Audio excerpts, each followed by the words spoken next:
universe.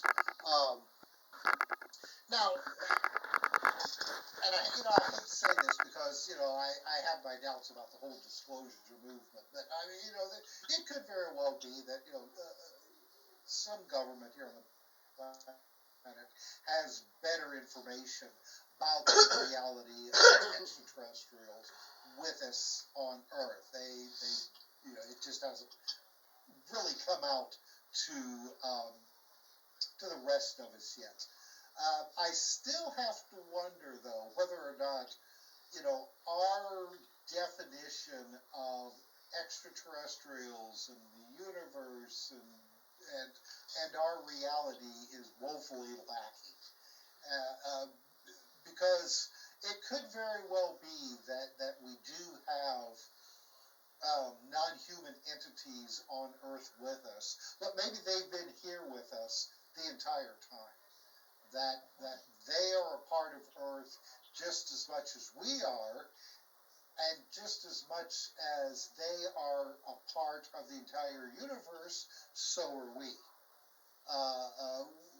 We are just at a point in our evolution where maybe we're starting to develop that ability to see beyond our normal senses. Those senses that evolved with us and basically are just there to prevent us from getting eaten by that saber-toothed tiger hiding in the bushes. All right? There are some of us who are developing abilities to see beyond that, to get a better glimpse of the true reality around us. Now, we probably can't see what's really around us because I don't think our brains can handle it. If we can only see just a very narrow part of the spectrum, and if we could see beyond that, and if our brain had the ability to see beyond the third dimension and see all the other dimensions that surround us, at this point we couldn't handle it. So I know that's kind of a winding answer to your question, Danielle.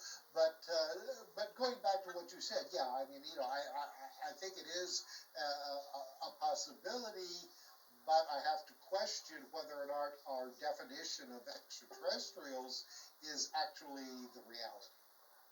And we do have private, basically, space programming now, like competition, private factors, like William Shatner, space program team, and things go like that. So basically, when we talk about the human hybrids, many people did send me this question, and they were asking me, can you please ask this? So we have Colorado mutilated cattle.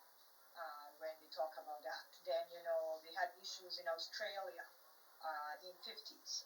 We also had many things happening around England in 1980s, and then basically there's missing, people that are abducted. So many people are saying, is it possible that actually DNA of humans is being manipulated, and that somehow they are seeding their DNA inside of us, because many of these, for example, ladies that were abducted, most of them said that they have been used, for the birth of the extraterrestrial or the alien. Some of them, they did go on lie detector test, and they said basically when, the child was taken away, they still couldn't control that child because it had DNA that belongs to us. And us as a females, we have that special connection with the child, nurturing and loving. So I'm very, very interested from your point of view and the research. What do you think? Is it possible that right now we do have human hybrids, and that basically, that aliens are using our, if I can say, wombs for maybe, doing the seeding or spreading between us? Well, once again, I think the big question is what is our definition of aliens and extraterrestrials? It does seem like that there is some kind of program going on involving our DNA, but it seems to be a very long game being played out here. We're kind of looking at it within um, our lifetimes and just a couple of generations, and I have a feeling that this is extended way, way back to, again, back to the beginning of of our beginning, and probably will continue on into our future. Um, the big question that I have to ask is, if we are dealing with extraterrestrials, say from another planet, uh, how are they, first of all, how did they evolve on a planet possibly in another solar system in a way that would make us compatible with them genetically, right? Now, I'm sure that there could be developments of science that would make us compatible, but if that was the case, then I would think that any kind of life form would then be compatible. If you were able to develop like a super CRISPR, so to speak, that could manipulate DNA on a dimensional level. So I think that there's a possibility that whatever it is, whatever the intelligence behind all of this, the abductions and the UFO phenomenon, things like that, it could be ourselves from a different timeline.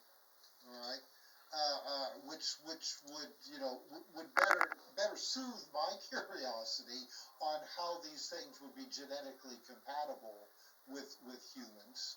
If they were humans from our future or from another timeline that runs parallel to our own.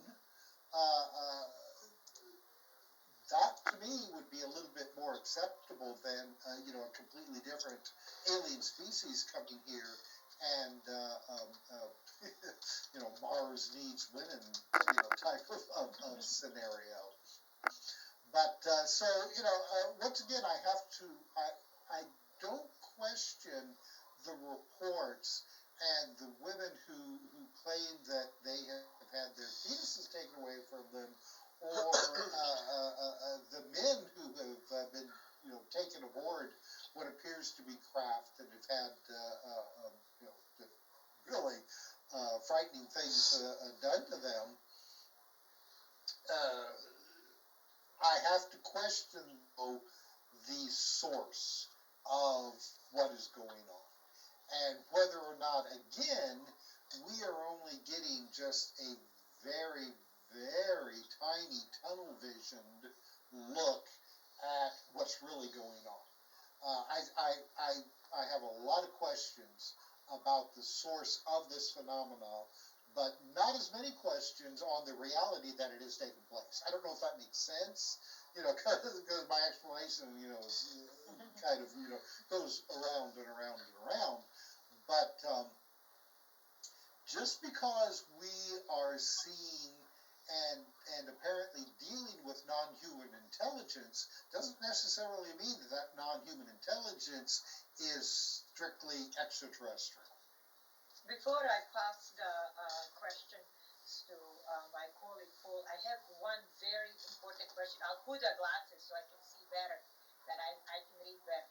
So, like you were mentioning encounters, and that's very important. So, abducted people usually are examined. Millions of people are being abducted worldwide. Abductees are substitutes to experimentation, genetic mutations, basically poking successfully. Some of the body parts are being tested for analysis. And I'm just wondering, did you ever had a chance to do the interview or get in contact or even do a little research about anybody who has been abducted and it was was placed under this particular experimentation, and they were saying these horrible stories. I know there's some in Canada here, and the one that when they went to the medical testing, it was proven that they were not lying. So to me, I'm just wondering what would be from your professional view, what would be your opinion? Oh, sure. I mean, I've talked to a lot of people who have had these kinds of encounters, experiences. Most of them are stories that nobody else will ever hear. Because they people will tell me their stories, um, and I have to agree. I will write about it in their lifetime or identify them, which honks off a lot of other researchers, but that's the least of my worries. And the funny thing about it is that these stories they kind of run the gambit of different scenarios. There are a lot of similarities, though. In the 70s, a lot of these experiences would start from what I would call car abductions. People would be driving in their car at night, the UFO appears, they get taken on board, and given an examination, and then let go. More recently, it seems to have turned more into bedroom abductions, where people are at home and in bed, and these things will walk through the wall and take them the same way through the walls. So I even had